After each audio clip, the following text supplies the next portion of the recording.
Hi, this is Joe Hage. I have the privilege of leading your medical devices group, which, as of this recording, has 337,000 members worldwide.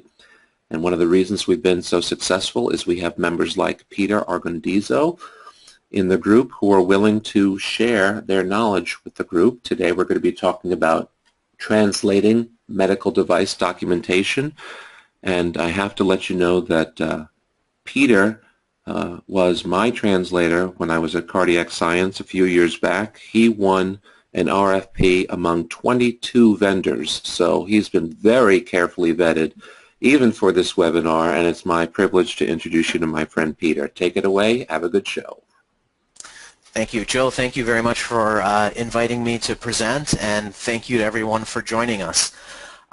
My goal today is basically to help you have good conversations with your translation vendors. Now that's, whether you're currently in a relationship with a vendor or you're seeking a new vendor. We hope to arm you with the right questions, the right things to discuss, and I truly hope we have some discussion and some good questions as we move along. First off, just a little bit about me so you know where I'm coming from and you understand where sort of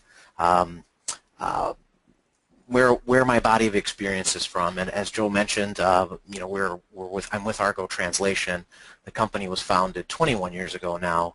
My background is I was a project manager at a medical device manufacturer and purchasing translation from some sources that weren't great, and being young and foolish, I decided I could do much better on my own.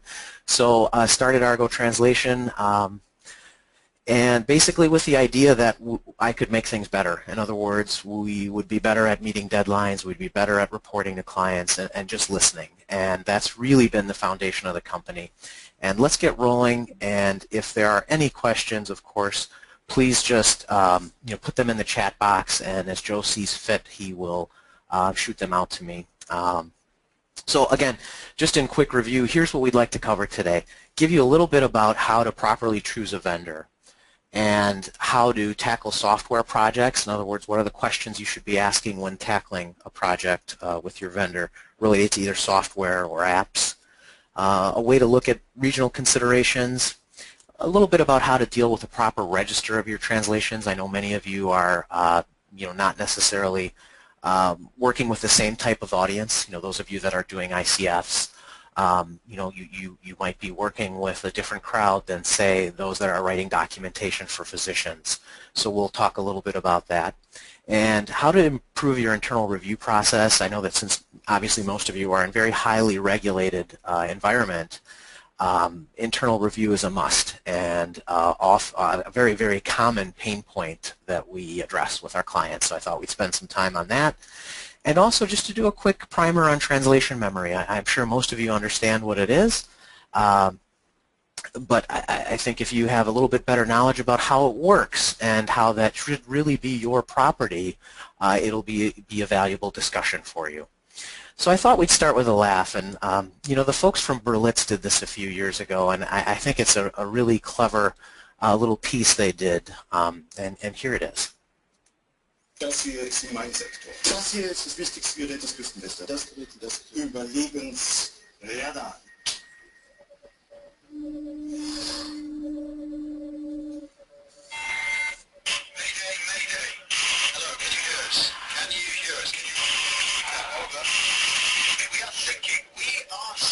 Hello? This is the German Coast Guard. We're sinking. What are you thinking about? All right, so now that we had a bit of a laugh, I thought we'd roll into the serious part of the presentation. One of the things that I stress to those that we discuss translation with is really that I think for far too long the folks in procurement want us to think about translation as a cost center. But think of it this way. If you are doing a good job in partnership with your vendor or your internal translators or however you're tackling this, it should really be an opportunity for revenue growth. If you do a good job, what is it going to do? It's going to help you sell more stuff, right? And isn't that why we're all in business, right? Is that we really want to better connect with all of our customers, or in some cases where we do internal communications, you want to better communicate to your employees. So again, really the goal is to understand that translation, if done properly, should allow you to achieve your revenue goals and not necessarily be a cost center. Okay, so let's talk a little bit about some of the points that you should be considering when choosing a translation vendor. Now, these next few bullets, I call them permission to play attributes. In other words, if your vendor isn't talking about these things, then it might be a good idea to look elsewhere, especially in this environment with medical devices. So I would look a little bit at longevity. I think it's tough. Admittedly, we were a new upstart translation firm about 21 years ago, but I don't know that you want to necessarily gamble. The risks are high, right? When we were doing translations for Joe, we were working on defibrillators. It doesn't get much riskier than that, right? So I would look at longevity. How long has the firm been in business, or at a minimum, how long has the key staff been in this world? I would also look at quality initiatives, and I think all too often initiatives like ISO 9001, now 2015, and ISO 17100, the replacement for the EN 15038, are looked at as lip service. There are many, let's say, of our colleagues that are in the translation world that really just go ahead and do this only to get the piece of paper, only to be able to have the conversation. I think if you talk to your vendor a little bit about their QMS, what does their quality management system look like? What does their quality assurance manual look like? Dig in and learn a little bit about how they run their quality program, and I think you'll learn if it's lip service or they really are getting some benefit out of the quality initiative and how that works in your favor. I would also look at process. I think all too often we sort of gloss over the fact, because we all do things similarly in the sense that we have a translator, we have an editor, there's a quality check after that. There might be desktop publishing and another quality check. But really dig down deep and understand what steps your vendor is following to complete your translation. Also look at industry experience. If you're looking at a vendor that predominantly works in manufacturing and it's just all heavy equipment and it has nothing to do with medical devices, well, you might want to think twice about that.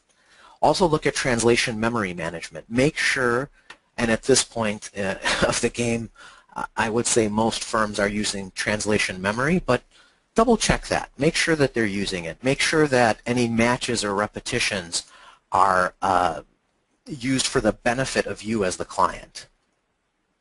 So sort of going down a little bit deeper, these are more the things that I think are the true differentiators when you're looking at vendors. Talk a little bit about transparency and pricing. All too often, we've heard from prospective clients that they're getting, they have a 20-language project and they're getting basically a one-line item estimate. It doesn't really have an explanation of the steps that are followed. It doesn't have a breakdown by language. You really dig down and look at the sub-data. In other words, how many repetitions am I getting? How many 100% matches am I getting? And this might make a little more sense when we talk about translation memory. But really understand where the discounts are coming from and ask, since most of you also have software that goes along with your device, you should be asking, what are my updates going to look like? So in other words, when I update this piece of software and all the documentation that goes along with it, what is my pricing going to look like? How will that work?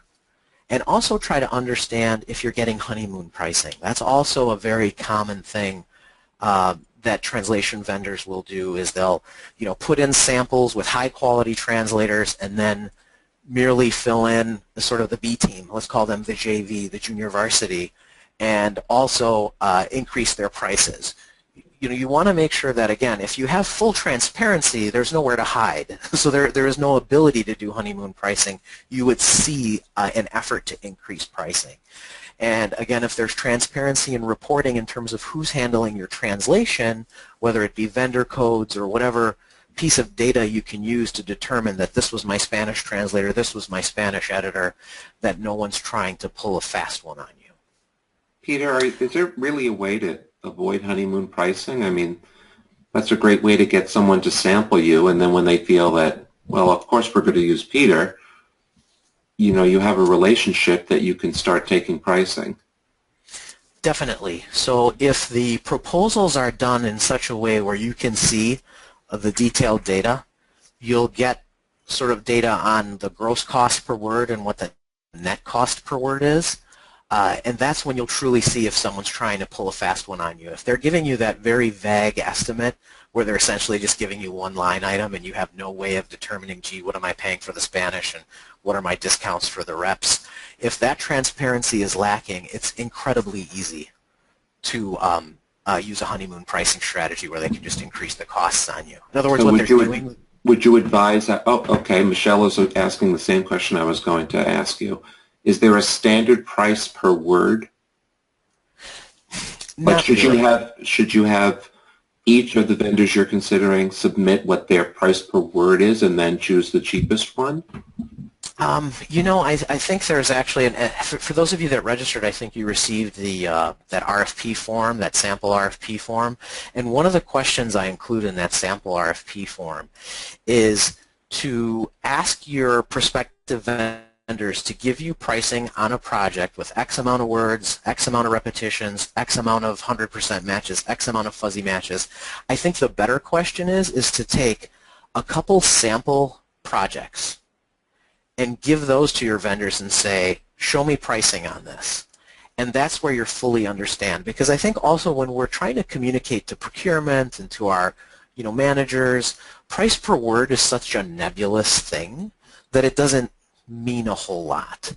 So yes, I think it's important information to understand, but I think the more important piece is to say, gee, I gave them a spec sheet, I gave them an IFU, I gave them a manual, I gave them a standard help project, and this is where the pricing came back. And now you can truly compare apples to apples. So I would say the price per word is important, but I would also look at that cost in the context of a project. Makes a lot of sense, and while you were speaking, I pushed out that link for the RFP to the audience, so they might be looking at it now while you're talking. Thank you. Great. Wonderful. Great question, by the way. Thank you, Joel, and thank you, Michelle. The workflow, and I think this is also important. Again, under the fact of this lack of transparency that sometimes happens in quoting in the translation industry, you really want to understand that, and it goes hand in hand with what you're buying. You know, there are some agencies out there that are doing machine translation as a first pass and then doing human editing as a second pass. I'm not a huge fan of that approach. Some people do it with success, and I think that's fine. But my beef with that, or my issue with that, is that the client should know. The client should understand that this is machine translation as a first pass with human editing. So you are fully armed with comparing that to other vendors. And I think it's incredibly important that you understand what the workflow is. What steps are included in the process? What exactly am I paying for as a buyer? And I think that's also going to help you compare apples to apples. And I think most good translation vendors can modify their approach. And gosh, if there's a budgetary concern and you don't want 2 QA passes, well, okay, that's fine, do that. But do it with eyes wide open and understand what the risks are. So there is inherently a risk in doing machine translation with human editing. And we could do an entire webinar on that topic, and we'd get all sorts of questions and probably a bit of vitriol from either side. So let's not go there, but just understand that to really truly compare apples to apples, you have to understand what steps are included. And also, how do they select their linguists? So who's working on my project? Are they properly reporting to you? And I know many of you have this requirement, and certainly Joe and his group at Cardiac Science had that requirement, is that they needed to understand who is working on the projects from project to project. That was really in their SOP. So we would have to provide vendor codes. Now, this was the Spanish linguist, this was the Spanish editor. Is that being provided? How large is the team? So if I get very busy as a buyer, how will you address that if you only have a team of 2? Is my team really going to be four people, and is there going to be some cross-checking? How are you going to mitigate the inconsistencies that can happen in a large project? So those are all very important points in choosing your vendor. And I thought we'd roll in. If there are any other questions, please feel free to shoot them out, and we can obviously interrupt the next slides. I think these are kind of adding sort of a finer point to some of the things that I mentioned as important topics to discuss with your vendor. And this one is really about the register of translations. I think, again, especially for those of you that are doing IFUs and ICFs, it's really important to match the register to your user. We have a client that does rapid result HIV testing, and oftentimes their users are have a very low education level. So you have to be aware of that. You have to make sure that the English is written in a way that's incredibly understandable. Use short, simple, familiar words and phrases. Just keep it as simple as possible. If you can use some graphics, that's also helpful. Bulleted lists, numbered steps, all very good. Be careful with medical jargon. Those of us that are very comfortable in the industry, we sometimes tend to overcomplicate. Try not to do that. And also use language that's culture and gender neutral. Remember that unfortunately in this day and age it still exists, but in some cultures, assigning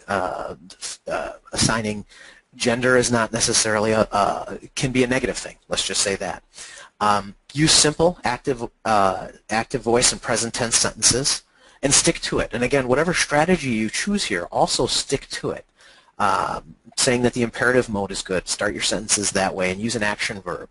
I had a client that does a help system that's about 200,000 words, and at one point they decided to change how they would give instruction. So instead of saying print a report by choosing this option, they went through the entire help system and made it, in order to print, choose this option. And essentially what they did is they invalidated their translation memory. So we actually got them to change it back, because if, remember, if you're doing a project in multiple languages, your translation memory is your most valuable asset. It will save you time and money going forward. So whatever strategy you choose in terms of how you set up your documentation, try to stick to it, because you want to make sure that release after release you're maximizing that asset and reducing the amount of material to translate every time. And if you're continually wordsmithing, you're essentially not getting the value out of that translation memory asset. Peter, if I understand you, you just said if you have materials translated, think long and hard about editing your work? Correct. So in other words, let's say in release 1 you take a certain tone and you're happy with it and you book that, you do the translation, it's all booked to translation memory. Try, in every way that you can, try not to wordsmith what you've already done, because you'll reduce the amount of matches that you'll get going forward. You won't get the discounts and savings that you should be getting release over release if you're continually wordsmithing. Does that make sense? Yes, it does. Okay, great, outstanding. So let's talk a little bit about software projects. And of course, I'm going to apologize. I'm probably glossing over some of these topics a little bit. We could certainly dive in deep on all of these, but I'm trying to give you as much as I can in a very general way to cover different project types and different issues that you're going to encounter. So software projects, of course, what you really want to do here is reduce friction in the process. So when I started 21 years ago, there was really no way around it. Engineers were working very hard to manually extract content into Excel spreadsheets and Word tables, and now the technology has gotten so much better with translation management systems. They typically handle all sorts of different software files, and that work is gone in terms of extracting content from software. And that's very important, because think of it this way. Whenever you're doing a translation process, you want to reduce the friction as much as possible, because the more leaps you have to take, in other words, it takes an engineer running a script, manually extracting content. Well, guess what? If we do the project in 20 languages, now he or she has to input that material, in other words, get it back into the software 20 times. And doesn't that sound like that's an opportunity for error, or a place where that process can break? So as much as possible, you want to discuss with your vendor, how are we going to get the content in and out of the application with the least amount of leaps, in other words, manual steps. You want to have the vendor to be able to parse your file automatically. In other words, be able to check the files into the TMS automatically. And you also want to work in the proper order.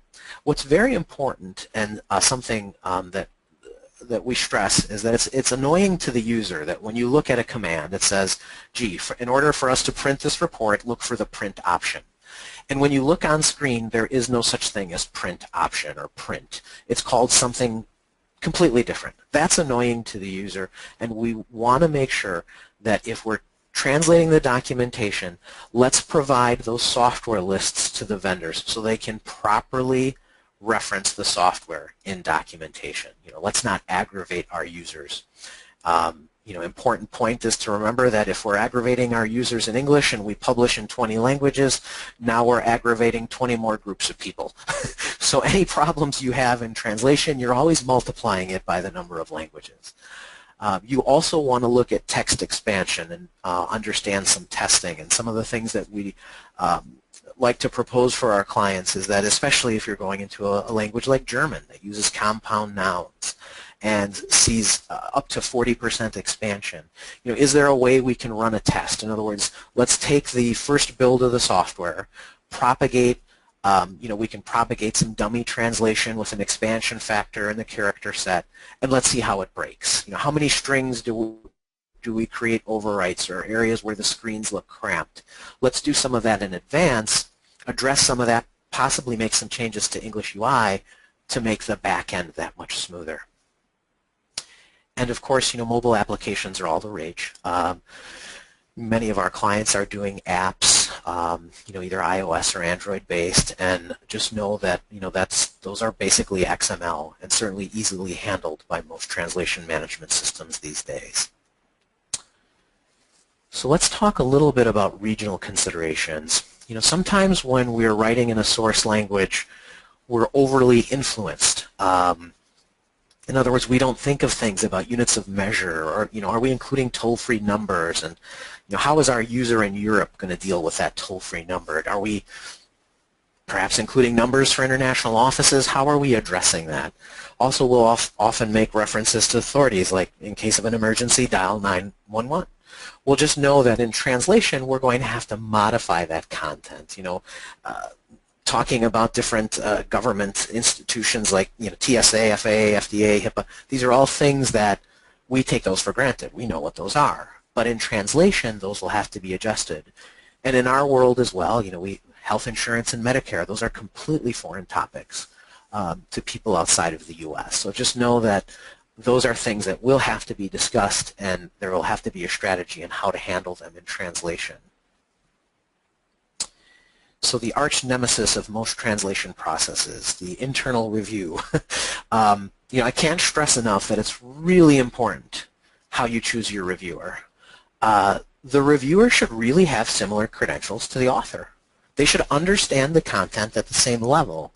All too often what we see, and this is not a knock against sales folks in the organizations we work with, it's just that they have other obligations. More often than not, it'll be a salesperson in country who does the review on a document.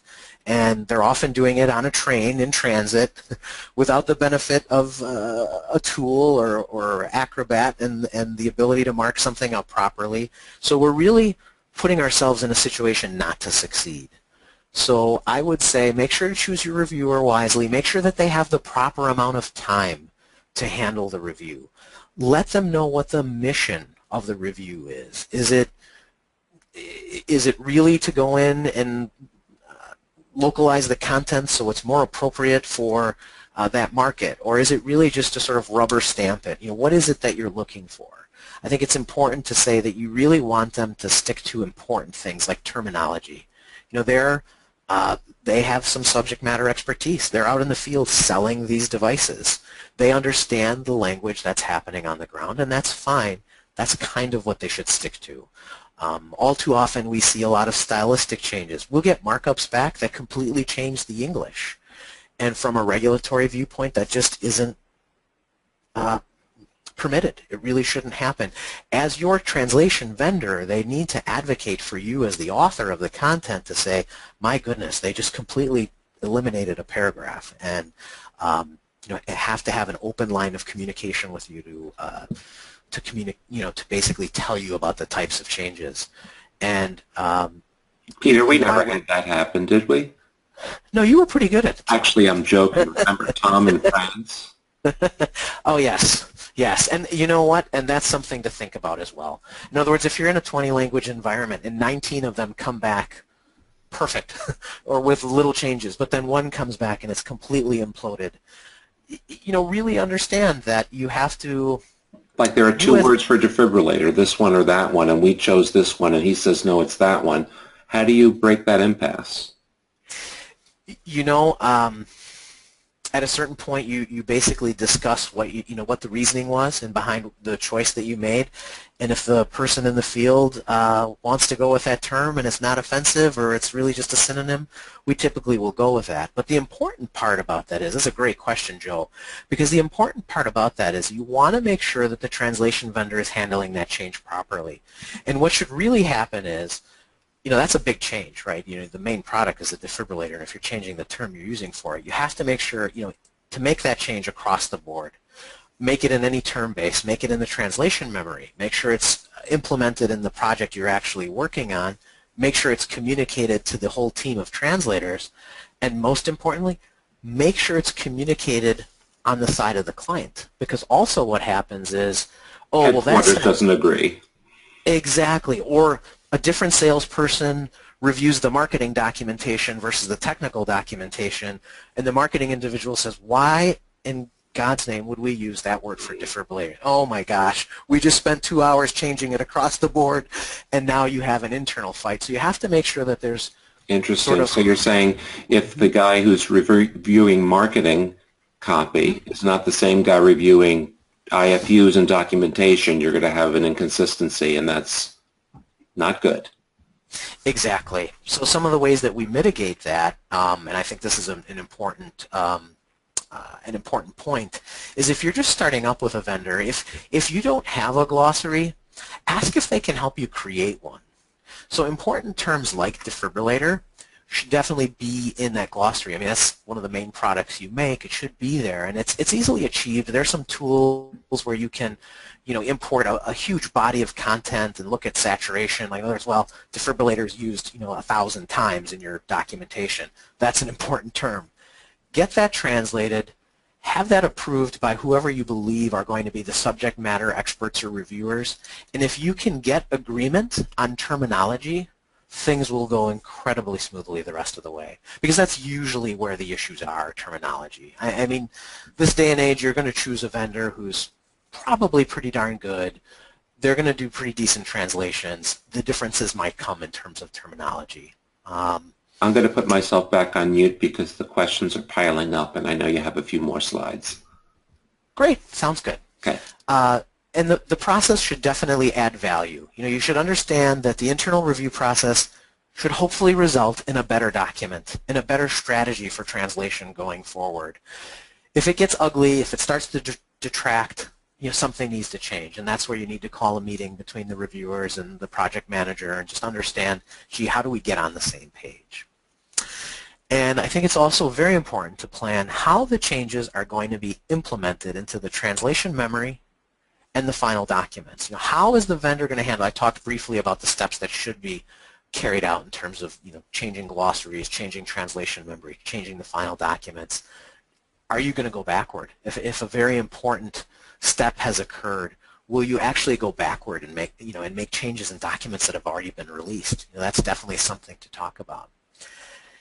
So my next slide is a little video, and I ask you to bear with me a little bit. It's about a 2-minute video, but it's very important because it brings up some sort of general feelings by the translation community, and I think it's a neat little piece. It was done by a Swedish translator as part of an organization.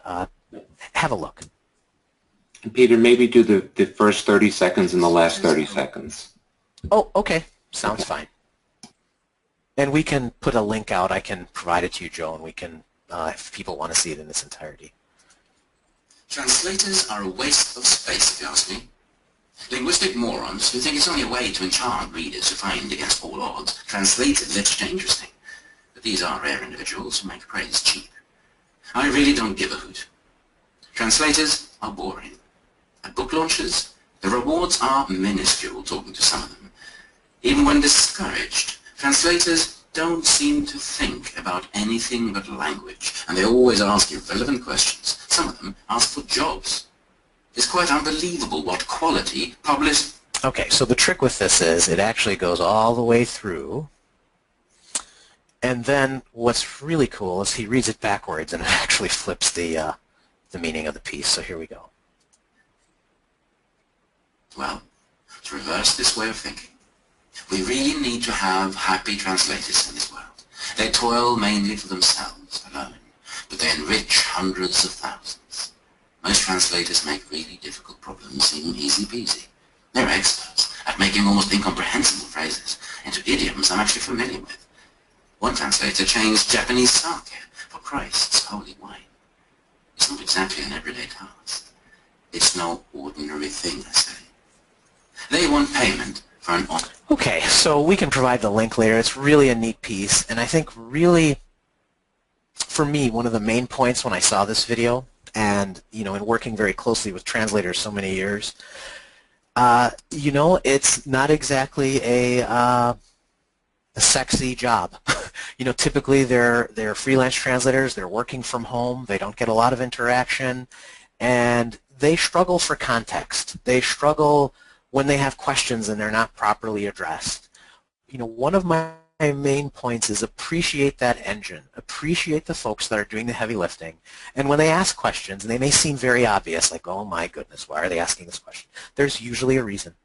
Maybe it's lacking context, or maybe use it as a cue to understand, wow, you know what, that English may have been a pinch unclear. The translator didn't understand that. Maybe we should modify. Especially if you're seeing and ask your project manager for unfiltered information. In other words, gee, are you getting these questions from multiple translators? Because that's going to be a good indicator. If you're getting the same question from multiple translators, that usually means there's an issue or it's something that's not clear.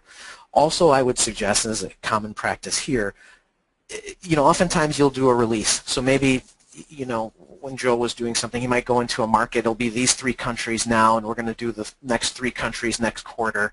Make sure that any questions that are done in that first project, those are very important. Those should be kept sort of as a frequently asked questions, because then it can be disseminated when you attack other languages. That's a really important part of that, is to make sure that all the translators are armed with the equal amount of information. The more information you give them, the more effort you spend in providing your translators with the information they need, the better off you'll be, the better product you'll get.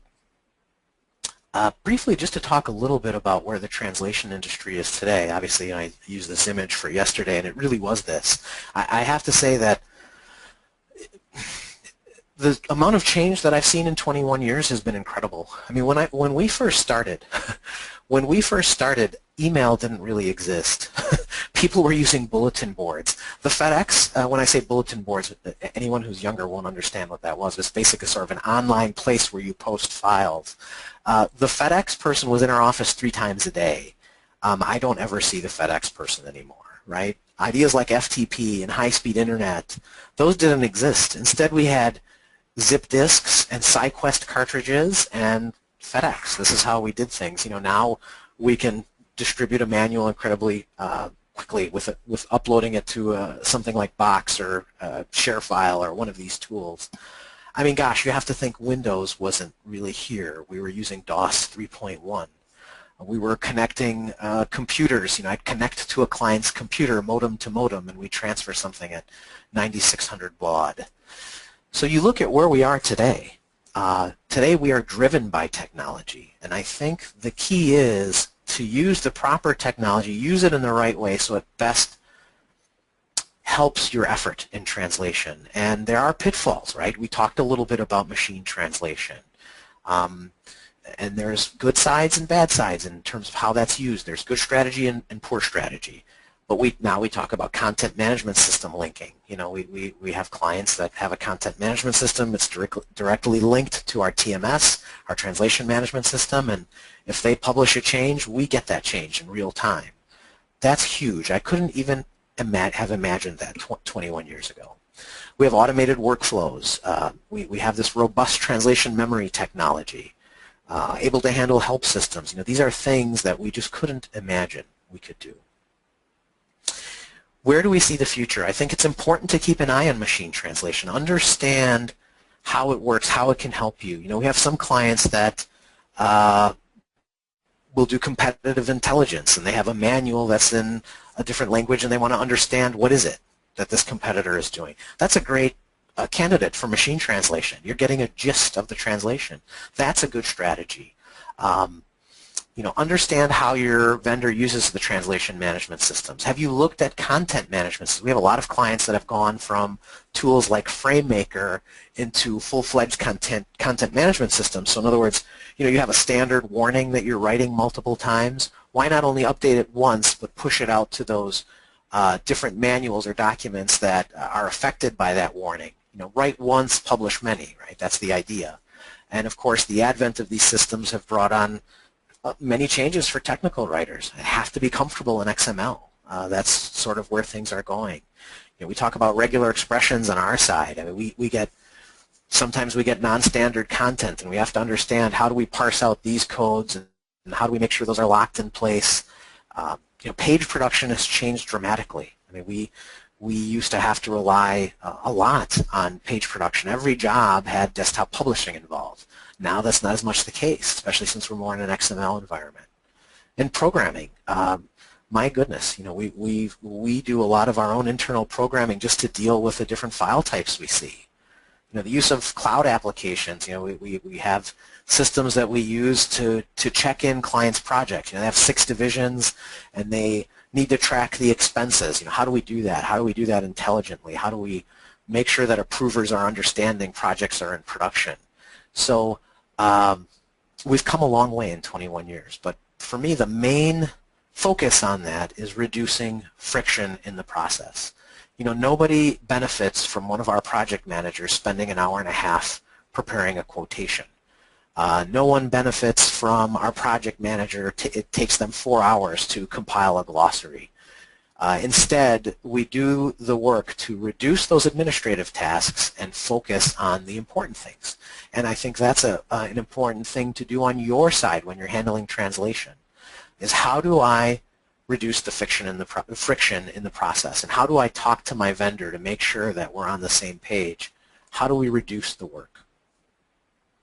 Some of the points that we talked about, a little bit about, am I getting the proper data? I mean, there are many of you that are publishing in a lot of languages. Do I understand what I'm spending per language? Do I understand what my budget's going to be on a quarterly and an annual basis? Am I getting the proper regulatory compliance reporting? Do I know who's working on my translation? Am I getting transparent proposals so I know what I'm really looking at? I hope everyone understands I'm sort of summarizing what we talked about today. Project archiving, am I getting proper access to the files? How do I, these are large manuals, how do we do this so I don't have to invoke the FedEx man again? How do I have access to all these files in real time? How do I upload files to you? How do I manage this? I have multiple contributors. How do we work with you? And finally, a little bit about translation memory. I referred to it a lot today, and I just want to make sure everyone has a good understanding. I'm sure most in the room who have engaged in translation understand a little bit, but just to make sure everybody has the proper, or that we're on even footing.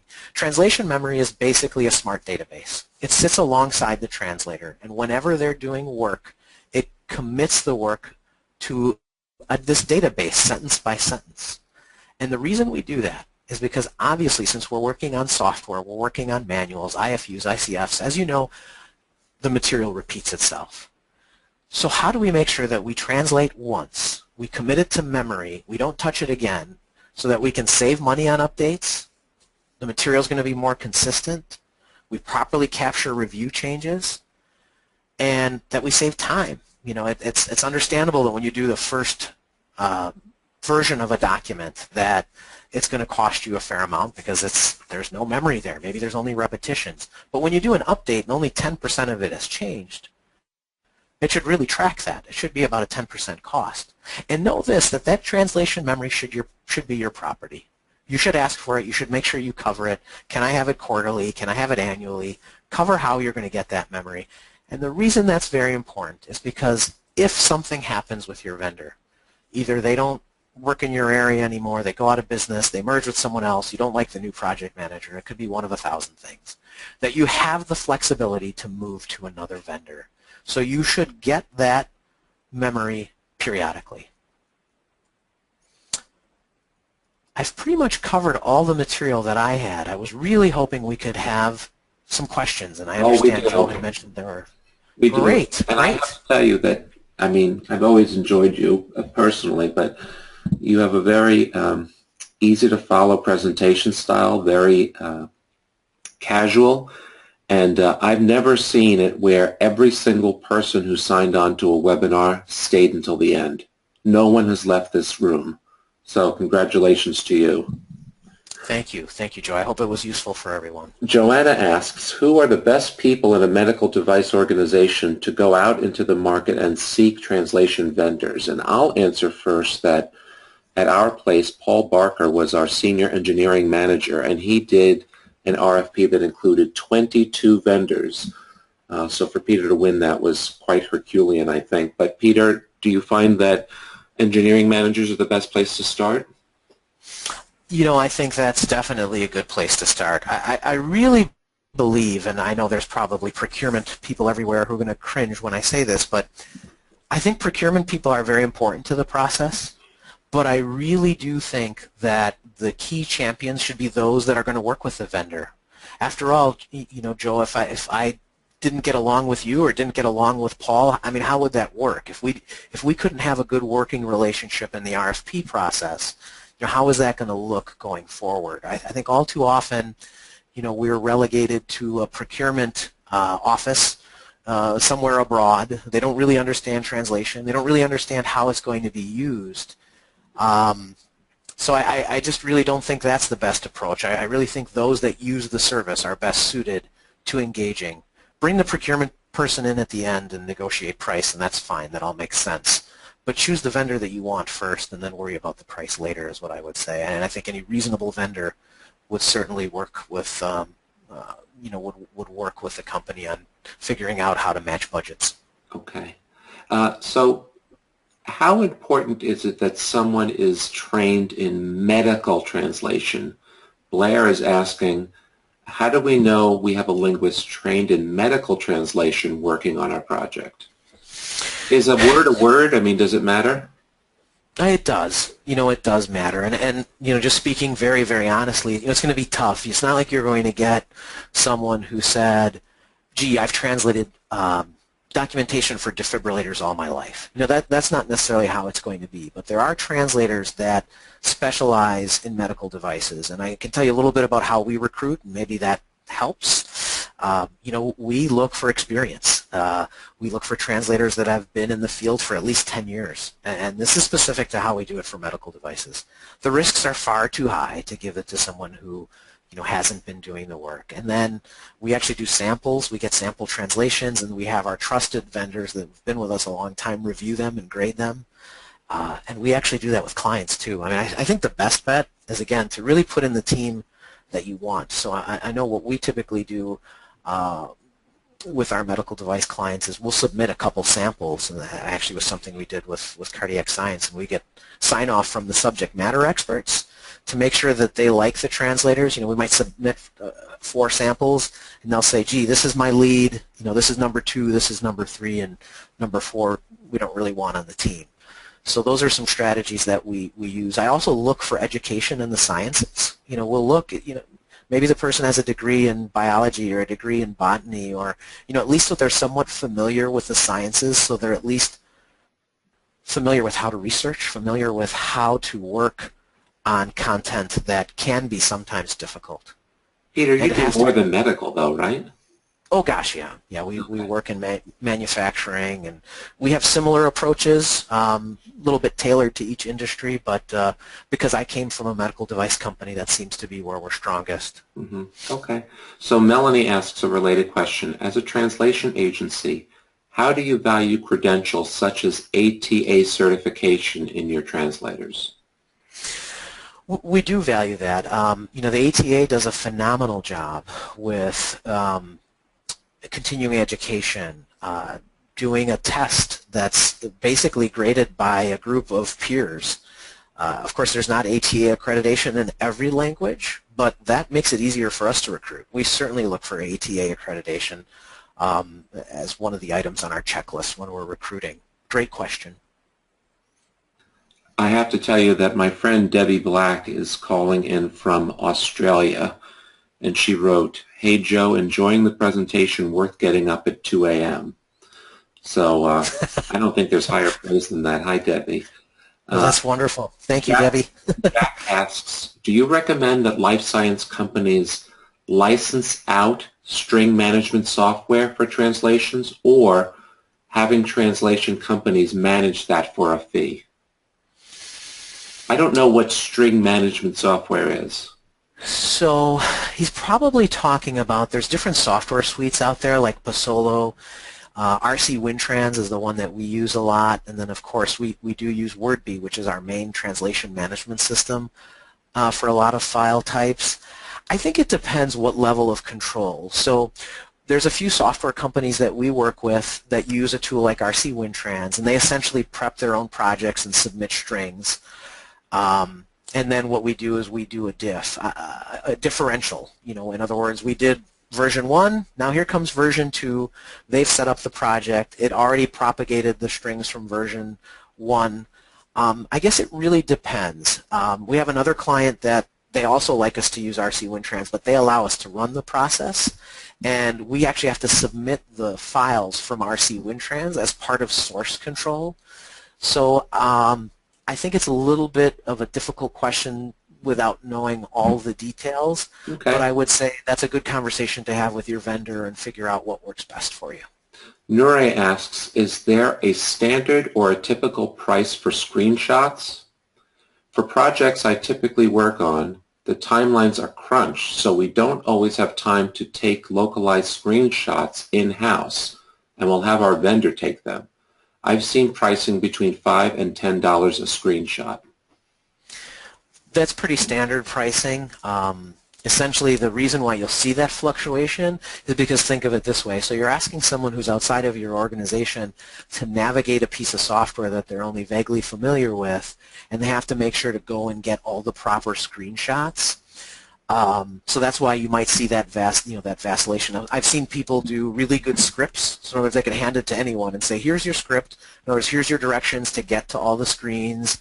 You know, we've filtered dummy data in there, so you know, you actually looks like an EKG, or you know, when you're taking the screenshots. So there's, to answer your question, the pricing seems pretty standard, but I would also look at other alternatives. You know, we've had clients, in fact, we did this on a few documents with Cardiac Science and some others, where what we suggest is instead of doing screenshots, you do call-outs to the important areas of the screen and have a table underneath the screenshot. And that's where you have the actual text references, like in other words, this is the print option, this is the report option, and you translate that table, and then the screenshots never get touched. That's a way to maybe reduce the time that you need, reduce the cost. You wouldn't have that $5 to $10 cost. It adds a little bit of more content to your manual, but maybe it'll make things easier for you. Alejandro asks, are there differences in choosing LSP versus individual translators versus an in-house translator? What is the most complete option? Are there pros and cons of these models? Great question, and there was a little bit of a debate that was going on the stream for this session about this exact thing with a freelance translator. Again, it really depends on the company, but let's quickly talk about some of the pros and cons. So when I was at Marquette Electronics, we did have some in-house translators. The issue there is that, let's say you get a bump in activity and you have one in-house translator. That creates a bottleneck. You know, we have some clients, and I won't mention the big one, they had an internal translation department abroad, and they were so slow that they always came to us anyway. So we did the bulk of their work just because that in-house department was so slow, and it's not really a fault of that department, it's just they were overtasked. They only had 1 or 2 translators per language, and they were always slammed. So that's kind of the downside of in-house translators, is that, gosh, if they're slammed or if they're sick, you essentially come to a halt. Managing freelance translators is an option. You know, again, the only issue is if you have 1 or 2 freelancers, what do you do when you have volume? Or what if you work for a large medical device manufacturer that has, you know, bedside monitors, but they also do treadmills and they also do defibrillators, and it's kind of different types of content or marketing. And so, you know, we even do legal for our medical clients, and those are different translators. So unfortunately, when you have a dedicated person, whether that is an in-house person or a freelancer that you hire, they may not be able to handle all the different types of content you throw at them, so you may limit yourself. And if it's someone you hire... I would add, you know, this is a kind of stick to your knitting kind of thing. If you're not in the business of this, why wouldn't you outsource it? I mean, otherwise you have the overhead all... I mean, I'm just mentioning from a management standpoint. Would you agree, Peter? I would. I mean, it's in your best interest to agree, of course, but I really think that's true. Well, and you know, that's a good point, Joe. Of course it is in our best interest. And there are companies that I suggest, hey, if you have that, and maybe they don't do a lot, and maybe they have other things that the person can do, you know, I think that one's also a complicated one. You'd have to look at it situation by situation basis, but I would imagine most as they grow, that'll become challenging. Peter, I did not ask you this ahead of time. I should have, and I'm going to put you on the spot. I just sent out your email to the audience. It's on the screen, but I made it available for their convenience, peter@argotrans.com. Because your audience has been so engaged, I mean, we're still at 90% of the audience here. Would you be willing to give a first project discount to people who stayed on the line this long if they, say, contact you this week? Sure, absolutely. I won't get you to commit to what type of percent discount, but just kind of a thank you to those who logged in and gave us these great questions. I do have another question for you. Sure. That sounds fine. Please go ahead. So go ahead and reach peter@argotrans.com, even now if you like, while I'm asking this last question. Andrea asks, how do you recommend in-context verification of software strings when several strings are put together in a statement? Ooh, okay, concatenation. Very, very difficult in translation. We do a lot of projects that have concatenated strings. I don't know whether what that means. Will you explain? So let's say you have 2 parts of a phrase that, let's just separate them by a comma, just so it kind of makes sense for this discussion. And what happens is the first part of the sentence is used multiple times, and you glue it together with other parts of a sentence that get glued. Like, for example, let's say if it was a diagnosis, and it would be a variable, and it's Joe is afflicted with insert variable. Right? So, that's a great example, isn't it? So I could have you translating for quite a long time a sentence like that. That's great. See, I can only make that joke because I know Joe a long time. Thank you. But you know, there's 2 variables there. There's multiple conditions that might be inserted, and there's some very complex ones that we've done for clients, and those are very difficult in translation. No way of bending the truth on that. We've seen people do colons as separators and hyphens as separators. You get a little bit of disjointed. It doesn't read very well, but that's really the way you have to do it. And what you have to do then is propagate, if that's like a reporting software, you have to create a bunch of test reports and have your translators review them to look for silliness, to look for things that don't make sense. So there's some things you can do to mitigate that type of construction in your software. Of course, we don't recommend it. If you can avoid it, it would be better. Complete sentences are better, but we just know that that's not always the case. You have to maybe concatenate some items in your library, and you just have to put a good testing plan in place and work with some separators like colons or hyphens, and just live with the fact that it won't read like a real smooth sentence. Another question or two squeezing in. Bill asks, an in-house translation versus a vendor. He gets that vendors are faster, but if the in-house team is eliminated, who should manage this whole process? You know, that's a great question, and I can tell you that translation, you know, even when I worked at the in the organization that I was there for a few years, and I think I had 3 bosses because they kept shuffling the translation task around. It's not always clear. We always see it most often as part of engineering, just because most companies these days, especially in this world, are driven by software. so that's just a good place to park translation. But yeah, you definitely need to have someone that does have some bandwidth. And then you have to look at how do you divide the tasks that make a good translation. How much of it are the project managers at the company that you choose going to handle? And how much are you going to have to handle in-house, and just understand what block of time. Is that a 20-hour-a-week job or a 10-hour-a-week job, in-house to manage it? Bill, at my company, I was the director of marketing communications, so anything that had to do with marketing collateral went through me, and anything that had to do with the serious stuff of, documentation, IFUs, etc., that went through engineering. And Alicia asked a question. I don't completely understand it.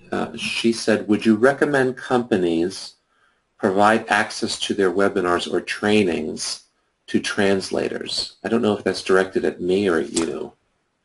Oh, well, if I think I understand the meaning, yeah, definitely. So we do train. In other words, we do training projects. Those are done in either Lectora or Articulate. And so is the question, hey Peter, can you train our translators? Oh, that's not how I read it. Oh, how did you read? Well, can you train their translators?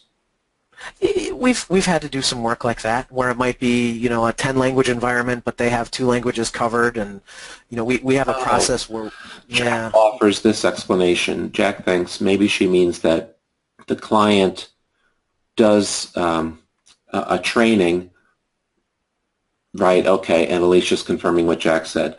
When companies train their staff, do you have translators sit in on that so they can understand the basic concept before they go about the business of translating word for word? Understood. So in other words, you have a new device coming and you're training the sales staff on what does this device do. Would it be smart to have the translator sit in? That's the question. The answer is yes. Yes. I don't know how you would do that. I guess they'd have to dial in from wherever in the world they are. Yeah, either that way or record the session if possible, if it was GoToMeeting. We've worked out strategies like that with clients, and it's incredibly helpful. The more context you can give, the better off the final product will be. We have time for one more question, and it's mine. Now that I'm out on my own, I have clients who say, I always recommend you, you know that, but they say, no, we're going to do it in-house, or what they said was, we have a distributor in Germany and he'll do it for us. And, I have no idea of how good that translation will be, but the client's fine with it. Hey, it's in German now, so we checked that box. What do you say to that approach to your translations? Well, I have a pretty good story about that, actually. That's a good question. I don't know that I ever shared this story with you, Joel, but when I worked for a medical device manufacturer, we had a situation where and it wasn't even a distributor. It was the French office for the company. The gentleman who was tasked with doing the translation decided that he didn't like the name of the company because it was associated... It was associated with the Explorer Marquette, so he changed the name of the company. That's charming. Yeah, so needless to say, the CEO was less than pleased, and that was the last translation they did. From a tactical viewpoint, why isn't that a good idea? Well, it's usually, again, we talked about in-house. Who are you leaning on? It might be a salesperson. It might be an engineer. So you have to ask yourself, number one, is that the best use of their time? I'm paying this individual X salary, and they're doing a task that's probably less expensive if I outsource it. The other thing is that what if, you're in the cycle where you're updating and reviewing things. If they're not using translation memory technology, they're reinventing the wheel. So you go to do the manual for Rev 2, and they're starting from scratch again. It's impractical for a company to have their own system for that, right? Is it too expensive? Some companies will do it, but I can tell you in the 21 years, we've seen a lot of large corporations that had in-house translation teams disband them. And again, for some of the reasons we talked about. And gosh, quite frankly, if you could afford that, if you could afford putting a system in place and getting some in-house translators, it might not be a bad way to go, but it's incredibly expensive, and most of the clients that went that route have abandoned it. This kind of sort of the Jack Welch approach, the stick-to-your-knitting thing, but we've seen large companies like McDonald's and GE abandon those types of strategies. So. Okay. Well, in closing, first, let's virtually hear it for Peter. I gave you his email address. You can shoot him an email with love and say it was great, or if you have something that is in your consideration set, he said that if you reach him by the end of the week, he'll give you a first-time Joe's My Friend discount. And then I also included a link to the 10X Medical Device Conference. Peter will be there, and you guys are the first to see this brochure as I received it while this presentation was going on. So give that a thought, and that's going to be in May 2017 in San Diego. One more question snuck in. I'm not going to read it out loud. I'll be sure, Joanna, that Peter gets it and answers it offline. Jack gives you a hearty, "Go, Peter!" And on behalf of the entire Medical Devices group, Peter, that was great. Thank you so much. And we'll see you online next time. Thank you, everyone.